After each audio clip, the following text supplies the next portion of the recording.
الرحيم عن عبد الله بن عباس رضي الله تعالى عنه قال يا صاحب الذنب أنت على الذنب أعظم من الذنب الذي عملت وضحك وأنت لا تدري الله يفعل بك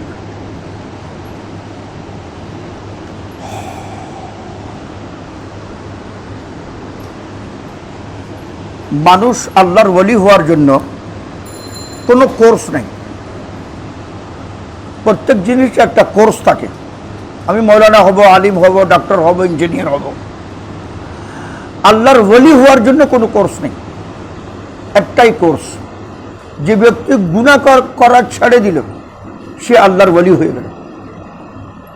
অতি সংক্ষিপ্ত কোর্স। আল্লাহর ওলি হওয়ার জন্য আর কোনো কোর্স নাই। আপনাকে বুখারী শরীফ পড়তে হবে, মুসলিম শরীফ পড়তে হবে, কোরআন শরীফের হাফিজ হতে হবে, মুফাসসির হতে হবে, বলে নাই। হযরত আব্দুল্লাহ বিন আব্বাস রাদিয়াল্লাহু তাআলা আনহু বলেন, যখন মানুষ গুনাহ করে, এক তো গুনার আঞ্জাম জাহান্নাম। দুনিয়াতে কি হয়? গুনাহ মানুষকে অতুষ্ট করে তোলে, ঘরের ভিতর শান্তি থাকে না। ওয়ানাসু হাজ্জান মিম্মা যুকিরু বিহি ফাআগরাইনা বাইনাহুমুল আদাওয়াতা ওয়াল বাগদা। শারীরিক থেকে মানসিক, মানসিক থেকে পারিবারিক, পারিবারিক থেকে সামাজিক। একটা গুনাহের আসর অ্যাকশন কত দূর যায় আমরা বুঝি না। কেন হইতেছে এটা? গুনার দরজাটা তো বন্ধ করিই না। আমরা মনে করতেছি বাস আমল তো করতে আসি, তারপরেও আমার ভিতরে পরিবর্তন আসে না কেন? হযরত আব্দুল্লাহ বিন আব্বাস বলেন, শুধু গুনাহ করা না, আমাদের ভিতরে আরেকটা মানসিকতা হলো, গুনাহ করলাম তার উপর অহংকার করলাম। ইয়া সাহিবাজ যাম, এই গুনাহগার, ওয়া আনতা আলা যামব, তুমি তো গুনার উপরে আছো। ওয়া আযামু মিনাজ যাম, গুনার থেকেও বড় গুনাহ। আল্লাযী আমিলতা ওয়া দাহিকা, গুনাহ কমপ্লিট হওয়ার পর তুমি হাসে উঠলে, আজকে তো আমি সাকসেস, এই গুনাহটা আমি করলাম। ওটা আবার অহংকার করো, বন্ধুদের সামনে বয়ান করো, স্ট্যাটাস দাও ফেসবুকে, ইউটিউবে, বলতেছো আজকে তো আমি কাউকে কাউকে লোকসান করলাম, কাউকে মারলাম, পিটলাম, অথবা কোনো গুনাহ করলাম, শারীরিক, মানসিক, আর্থিক, হেসে দিলাম। বলেন ওয়া আনতা লা তাদরি মা ইয়াফআলু মা আল্লাহু ইয়াফআলু বিক, তুমি জানো না তোমার সঙ্গে আল্লাহ কি করবে। তুমি শান্তিতে থাকো না, তুমি নিশ্চিন্ত মুতমাইন থাকো না, তোমাকে গুনার সাজা পেতেই হবে। বাংলাদেশ সরকারের একটা ধারা বা সরকারের একটা নীতির যদি আমি বিরোধিতা করি প্রকাশ্য, টেকনাফ থেকে তেঁতুলিয়া এই সংকীর্ণ একটা জায়গায় আমাকে কোনো জায়গায় আশ্রয় পাওয়া যাবে? র্যাব দৌড়াদৌড়ি করতেছে, স্পেশাল ব্রাঞ্চ, ডিবি, সরকারের যত এজেন্সিস গুলো আছে সব আমাকে এক রাত আমাকে রাত্রে ঘুমাইতে দিবে না। সরকারের একটা ধারা, একটা নীতি, একটা নিয়ম, একটা বেসিক তার ধারার আমি বিরোধিতা করার কারণে আমি যদি আমার দেশে, আমার জন্মস্থানে ঘুমাইতে না পারি, তো আমার একটা ঘর দেখাই দেন যে ঘরে আল্লাহর নাফরমানি হয়, ওই ঘরের মহিলা, পুরুষ, ছোট বড়, শিক্ষিত অশিক্ষিত শান্তিতে আরামে আছে। একটা ঘর দেখাই দেন পৃথিবীর বুকে, ওটা লন্ডন হোক, আমেরিকা হোক, জার্মান হোক, মক্কা হোক, মদিনাতে হোক। ঢাকা তো নাই, এশিয়ায় বাদ দেন, মক্কা মদিনাতে হোক, যে ঘরে আল্লাহর নাফরমানি হয়, বুড়া শান্তিতে আছে, বুড়া সম্মান পায়, মা ইজ্জত পায়, স্ত্রী অধিকার পায়, সন্তানেরা স্নেহ পায়, ভাইয়েরা অধিকার পায়, বোনেরা আসলে পিতার সমতুল্য সম্মান, ইজ্জত, বিরাসত পায়। এমন একটা ঘর পৃথিবীর বুকে দেখাই দেন, এই ঘরে আল্লাহর নাফরমানি হয়, সব লোক আরামে আছে, শান্তিতে আছে। একটা ঘর তো বলতেছেন তুমি শান্তিতে থাকো না। ছোটবেলায় যখন খেলাধুলা করতাম আমরা, ক্রিকেট, হাডুডু, গুলি ডান্ডা, এসব খেলাধুলার পরে যদি কোনো জায়গায় আঘাত লাগে তখন মালিশ টালিশ করে দিলাম, তেল তুল মেলে দিলাম, গরম তেল, সরিষার তেল অথবা মিক্স হাবি যাবি। যখন 60 বছর 65 বছর পার হয় ওই ব্যথাটা আবার উঠে। ডাক্তারের কাছে যা, ডাক্তার সাহেব ব্যথা জবরদস্ত, কি করেন? এই করলে তো ব্যথা হওয়ার কথা না। তো ডক্টর বুদ্ধিমান ডাক্তার বলেন ছোটবেলা কোনো ক্রিকেট খেলাধুলা, ফুটবল, লাফালাফি, দৌড়াদৌড়ি, হ্যাঁ ওটা রিয়েকশন আসতেছে, ওইটারই রিয়েকশন। ছোটবেলার যদি চোট লাগে, ধাক্কা লাগে, পড়ে যায়, এটার যদি রিয়েকশন আসতে পারে, আমার কলেজ লাইফের গুণা আমার বুড়ো বয়সে রিয়েকশন আসবে না কেন? আমি যদি কোনো মেয়েকে কষ্ট দিয়ে থাকি, কারো যদি আর্থিকভাবে কষ্ট দিয়ে থাকি, তো আমার তো সামনে আসবে, আমার জীবন তো অতিষ্ঠ হবে, আমার ঘরের ইজ্জত নিয়ে তো লীলা খেলা হবে। কেন? এটা তো একটা ধার। আমি যদি কারো ধার নিই, ফেরত দিতে হবে কিনা? এটা একটা ধার। আব্দুল্লাহ বিন আব্বাস রাদিয়াল্লাহু তাআলা আনহু বলেন, না না না না, তুমি নিশ্চিত থাকো না, আল্লাহু ইয়াফআলু বিক, আল্লাহ তোমার সঙ্গে কি করে এটা দেখো। ঘরে বসবা, ঘরে বসা অবস্থায় তুমি বেইজ্জত হবা, অসম্মানিত হবা, তোমার মানহানি হবে। ঘরের ইমারত, ঘরের সিসি ক্যামেরা, সিকিউরিটি, ঘরের দারোয়ান তোমার ইজ্জত রক্ষা করতে পারবে না। এই সমস্ত আসবাব, ওয়াল তোমার ইজ্জত রক্ষা করতে পারবে না। তো বলেন ওয়ান্তা আলাজ্জাম আযামু মিনাজ্জাম, গুনাহ থেকে বড় গুনাহ। আমি গুনাহ করতেছি, আমার সঙ্গে কিরামান কাতিবিন আছে, খেয়ালই আসে নাই, তাদের থেকে লেহাজ আসে নাই, শরম আসে নাই। ওই সমস্ত দরজাগুলো বন্ধ করলাম যেগুলো আমার ছোট বাচ্চা, ছোট শিশু দেখতেছে, তাকজাক করতে পারে। আমার বাচ্চা দেখতে পারে আমি গুনাহ করতেছি আমার ঘরে, যে কোনো একটা গুনাহ, মদের গুনাহ হইতে পারে, জোয়ার গুনাহ হতে পারে, সুদের গুনাহ হতে পারে, ঘুষের গুনাহ, যে কোনো একটা। এই দরজা বন্ধ কর, বাচ্চারা আশ্রয় করো। কিন্তু আল্লাহ দেখতেছে, তার দরজাটা বন্ধ করিনি। আল্লাহ দেখার দরজাটা বন্ধ করি নাই, সব দরজাগুলো বন্ধ করলাম। বলেন তুমি শান্তিতে থাকো না, মুতমাইন থাকো না, ইতমিনানে থাকো না, আল্লাহ তোমার কিছু সব কিছু করবে। আল্লাহ তাআলা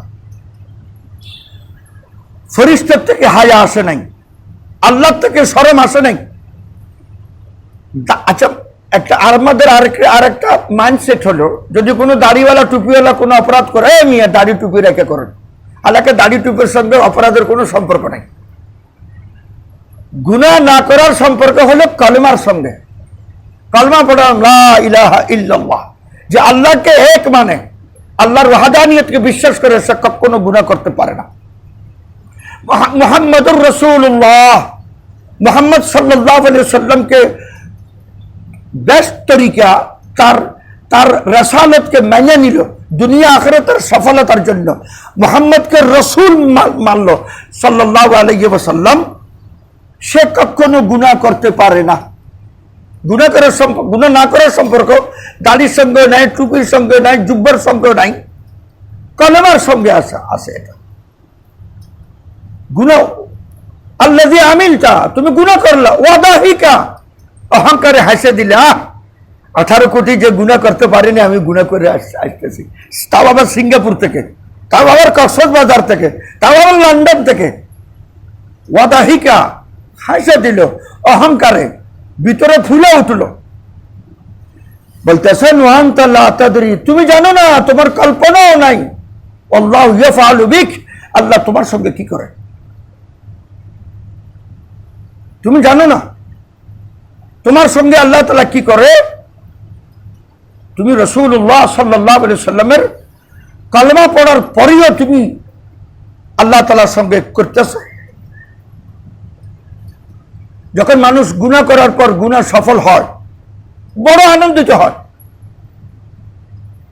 আবার কিছু গুনাহ আছে করতে পারি নাই, শারীরিক সবল ছিল না, আর্থিক সম্বলতা ছিল না, খুব আফসোস করি, আহা গুনাহটা থেকে গেল আমার জীবনে, শরীর কুলে না, না হোক গুনাহ করেই আসতাম, টাকা নাই, প্লেন ভাড়া নাই, না হয় এরা করে আসতেছে বন্ধুরা, আমি কেন পিছনে থাকতাম।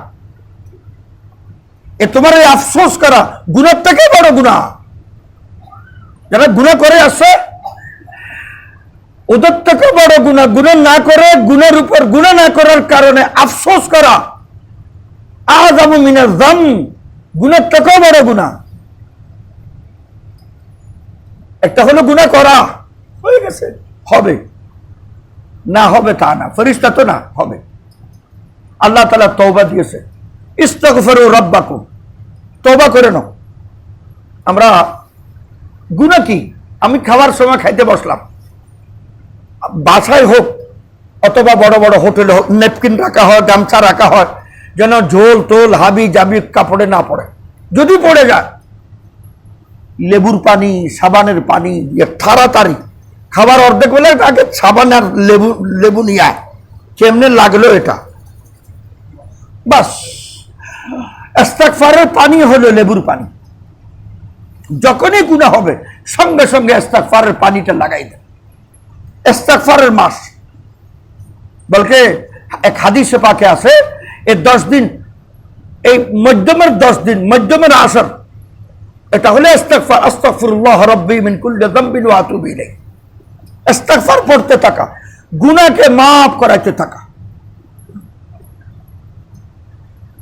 গুনাহ করতে যাই, দরজা বন্ধ, লক, একটা ছায়াও যদি আসে মন কাঁপে উঠে, পর্দার যদি একটু লাড়া দেয়, হ্যাঁ কে আসতেছে, জানালা দিয়ে যদি একটু হরকত হয়, কে আসতেছে, একটা বিড়াল যদি যায়, কুকুর যদি, ইঁদুর যদি যায়, আল্লাহ তাআলা বলে আরে বাহ, কাদের থেকে ভয় করো, আমার থেকে এক সেকেন্ডের জন্য ভয় আসে নাই। আমার ভয় না আসাটা, আমার ভয় না আসাটাই আযামু মিনাজ যাম, ওই গুনার থেকে বড় গুনাহ। বিড়াল থেকেও মানুষ ভয় করে, কুকুর থেকেও মানুষ ভয় করে, ইঁদুর থেকেও মানুষ ভয় করে, ছায়ার থেকেও মানুষ ভয় করে, বাতাসে পর্দা উঠলে বাতাস থেকেও মানুষ ভয় করে। গুনাহ করার সময় আমার থেকে ভয়টা আসে নাই। ইয়া সাহিবাজ যাম ওয়া আনতা আলা যাম, তুমি গুনাহতে আসো, আযামু মিনাজ যাম, গুনার থেকেও বড় গুনাহ।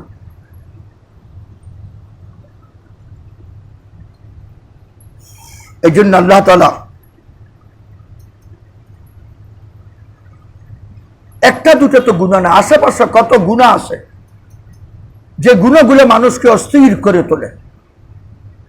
মানুষ জীবনকে বহুত গুনার কারণে আমাদের জীবন অস্থির হয়ে যায়। আমার মেয়ে বিয়ে হইতেছে না ভাই, দোয়া করেন, তাবিজ দেন, একটা আমল দেন, একটা সূরা দেন। আমি পিছনে একটু তাকাই দেখি, কারো মেয়ের বিবাহের বন্দিশের কারণ আমি তো ছিলাম না, রিয়াকশন তো আসতেছে না। আযামু মিনাজ যাম, আমার এই গুনাহটা ও গুনার থেকে বড় তো না। আল্লাহ তাআলা তো কুদরত রাখে সাজা দেবার, আল্লাহ তাআলা কুদরত রাখে, ইন্না বাতাশা রাব্বিকা লাশাদীদ, আল্লাহ কুদরত রাখে ধরার, কিন্তু সুযোগ দিয়ে রাখছেন, মৃত্যু পর্যন্ত তোমাকে সুযোগ দিয়ে রাখছি। বলকে যারা সায়েন্স বিজ্ঞানের স্টুডেন্ট তারাই বলতে পারবেন, যখন মানুষ মেডিকেল সায়েন্সে এটা বলতে পারে, যখন মানুষ কোনো অদ্ভুত জিনিস দেখে, অদ্ভুত ভয়ানক জিনিস দেখে ঘাবড়ে যায়, যখন ঘাবড়ায় তার শরীরটা স্তব্ধ হয়ে যায়, হরকত করা, এদিকে তাকাবে, চোখের পলক উপর নিচে করবে, এতটুকু শক্তি থাকে না। কিন্তু কোরবান যাব আল্লাহর উপর, যখন মানুষ আজরাইলকে দেখে নিবে তখন তার শরীর স্তব্ধ হয়ে যাবে, শূন্য হয়ে যাবে, যেভাবে ইনজেকশন দেওয়ার পর শরীর বেহোশ হয়ে যায়, লড়াচড়া করা সম্ভব হয় না। তারপরেও ওই সময় যদি তোমার ঠোঁট লড়া সম্ভব না, তোমার ঠোঁট লড়া সম্ভব না, ওই সময় যদি তোমার ভিতরে বলে দো লা ইলাহা ইল্লাল্লাহ, এতটুক কলমা পড়ার জন্য ঠোঁট লড়ার দরকার নাই, ভিতরে যদি বলে দো, ওই সময় তওবা আমি কবুল করব। রমজানের মাস আসছে, আল্লাহ রাব্বুল আলামিন আমাদেরকে আযা শরীরের অঙ্গ প্রত্যঙ্গকে সালামত রাখলেন, ঠিকঠাক রাখলেন। তার শুকর হিসাবে আমরা এই মাসটা গুনাহমুক্ত থাকবো ইনশাআল্লাহ। অভ্যাস করে নেই, গুনাহমুক্ত কেমনে থাকা যায়। একটা মাস থাকি আসছি আমি, ট্রেনিং দিয়ে আসছি আমি, গুনাহমুক্ত 1 মাস থাকি আসছি আমি, বাকি 11 মাসে আমি থাকতে পারবো। 1 মাসের ট্রেনিং নেকি করতে। আচ্ছা, ইফতারি 11 মাসে নাই, তারাবি 11 মাসে নাই, বুঝেন না? তেলাওয়াত 11 মাসে জরুরি না, কোরআন শোনা, কোরআন পড়া 11 মাসে বেশি জরুরি না, হচ্ছে স্বভাবের কাজ। কিন্তু গুনাহ ছাড়া, গুনাহ ছেড়ে দেওয়া, এই মাসে ট্রেনিং করব, 11 মাস পর্যন্ত গুনাহ ছাড়বো। আল্লাহ তাআলা বলতেছে তুমি নেকি করো, এর সঙ্গে নেকিও জোড়া দাও, কিন্তু নেকি 11 মাসে করতে হবে জরুরি না। তুমি গুনাহমুক্ত জীবনের ট্রেনিং নাও, বাকি 11 মাসে তারাবি নাই, সেহরি নাই, আর ইফতার নাই, সদকাতুল ফিতর নাই, যাকাতের কোনো হিসাব কিতাব করি না আমরা। কিন্তু 1 মাস গুনাহ থেকে বাঁচতে যদি পারো, তাহলে তুমি আসার সময় আল্লাহর ওলি হয়ে আসবা। আল্লাহর ওলি এটা না যারা শুধু মাজারে থাকে, আল্লাহর ওলি হলে যে গুনাহ থেকে আলা ইন্না আউলিয়া আল্লাহি আল্লাযীনা আমানু ওয়া কানু ইয়াত্তাকুন, যে আল্লাহর উপর পুরো আস্থা আনলো আর যে নিজেকে গুনাহ থেকে বাঁচাইয়ে রাখলো। আল্লাহ তাআলা আমাদেরকে গুনাহ থেকে বাঁচাইয়ে রাখার তৌফিক দান করো।